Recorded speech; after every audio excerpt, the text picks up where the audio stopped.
Здравейте! Бих искала да ви разкажа на български език за редовните прегледи и ваксина, които правим в клиниката по педиатрия.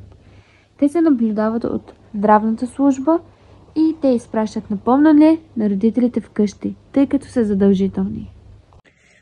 Първи преглед Ю1, който се извършва веднага след раждането първи ден. Първото нещо, което трябва да направим е да се уверим, че месеците на бременност са били изцяло здрави. И имаме оцеляване на бебето след раждането. Те проверяват неговите жизнени показатели, като сърцебиенето, цвят на кожа, дишането и мускулната му маса.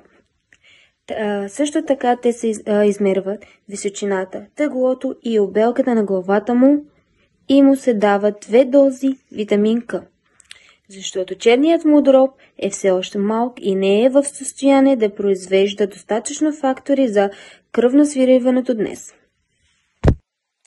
Има болници, които днес извършват прегледа на слуха и той се извършва с помощ на устройство, което измерва звуковите емисии, произведени от вътрешните костни клетки, които са разположени в кохилята в вътрешното ухо. Този преглед Ю1 бива записан в здравната книжка, както така и всякакви бъдещи прегледи ще бъдат записани. Втори преглед Ю2, който се извършва първата седмица след раждане. Много болници изписват новороденото след този преглед. Тук майката ще бъде попитана за състоянието на кърменето. Ако всичко е наред, ще бъдат извършени прегледи на цвят на кожа, особено при физиологична жълтица, която е нормална на тази възраст. Също така ще бъде извършено преглед на слуха с помощта на нещо, което прилича на дрънкалка. Преглед на гърдите и коремните органи на детето, като белите дробове или черния дроб. В допълнение към това репродуктивните органи, в допълнение към това също така за кръвни изследвания и метаболни тестове.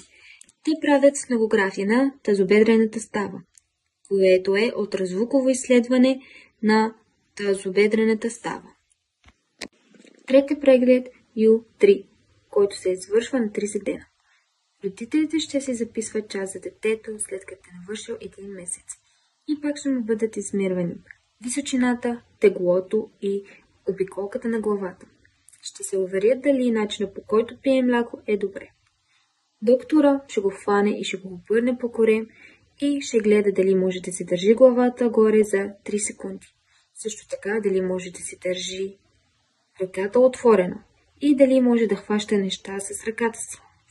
Начинът, по който реагира на звук и начинът, по който реагира на цветове. Също така ще приеме третата доза от витамин К.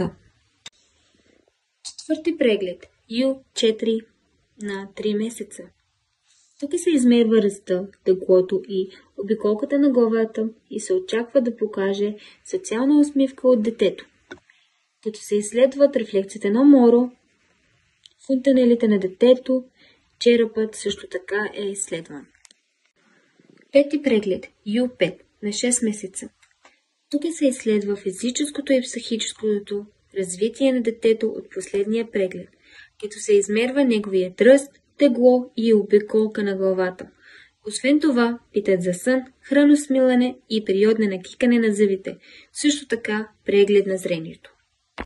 Шести преглед Ю6 на 1 година.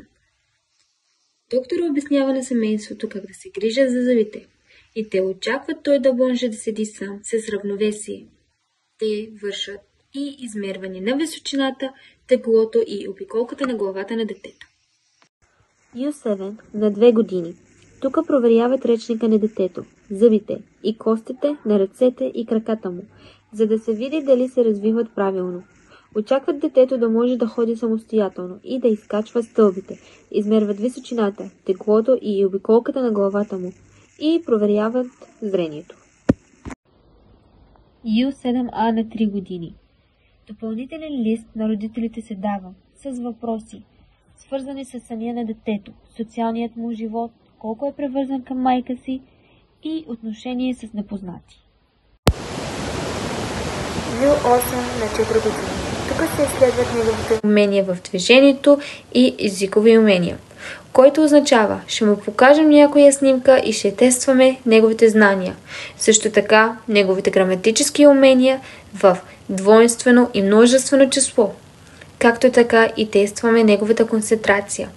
Правим също така прегледи на зрението, слуха и измерваме ръста, теглото и обиколката на главата.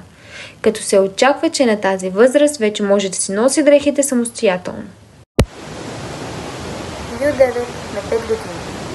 Този е последният медицински преглед, който е задължителен преди да тръгне детето на училище. Той задължително трябва да бъде записан в здравната книжка, но прегледите от Ю10 и нагоре не са задължителни.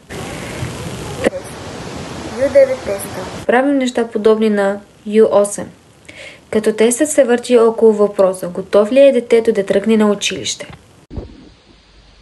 Всичките ваксини са безплатни, тъй като се заплащат от здравната каса. Здравната служба изпраща афиш седмици, а понякога и месеци по-рано, за да се взимат предвид закъснелите срещи. Носят им пост, за да им напомнят първия път, First Memory. След това, ако няма отговор от ваша страна, ще бъде изпратен втори пост за домашно посещение, че да разберат какво се случва. Такива случаи често се случват и се случва поради езикова бариера или дългосрочно пътуване на семейството. Може да бъде много лесно решавано, като се свържете с тях директно, след като запазвате час при педиатъра. Това е следващата част от видеоклипа, посветена на ваксините и всичко, което споменахме за тестовете, които се провеждат в клиниката по педиатрия. Ще улесни за мен, така и за вас, да извършим рутинните посещения в клиниката за прегледи, ваксини или и двете едновременно. Ротавирусната ваксина. Това е първата ваксина, която детето получава и е орална ваксина.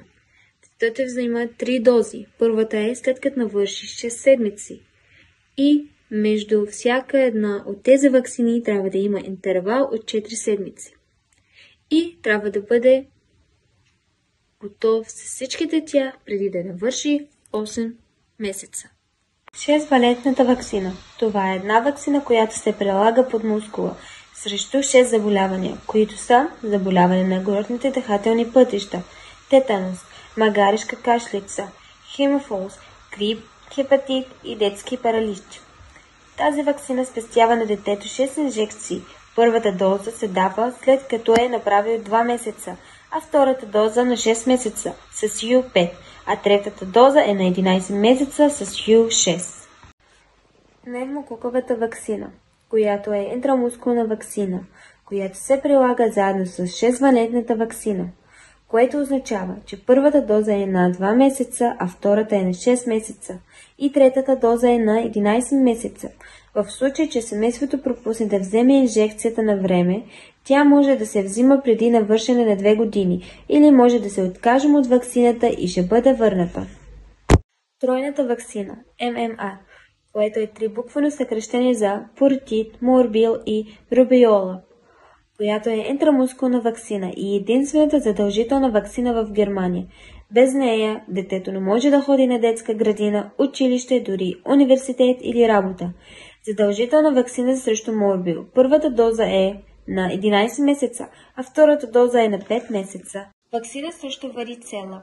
Това е интрамускулна ваксина и нейните дози се прилагат едновременно с ваксината ММР, което означава, че първата доза е на 11-месечна възраст, а втората доза е на 15-месечна възраст. При невъзможност да се взима до 18 годишна възраст ще бъдат компенсирани, а след 18 годишна възраст не е необходима. DTP ваксината, която е съкращение от 3 букви за магаришка кашлица, тетанус и дифтерия. А ваксината е срещу 3 заболявания, открита в 6-валентната ваксина. Тук те дават на детето първата доза, от нея на възраст между 5 и 6 години, а втората доза е на възраст между 9 и 16 години. Остатъка настъпва след 18 годишна възраст, веднъж на всеки 10 години от последната ваксина.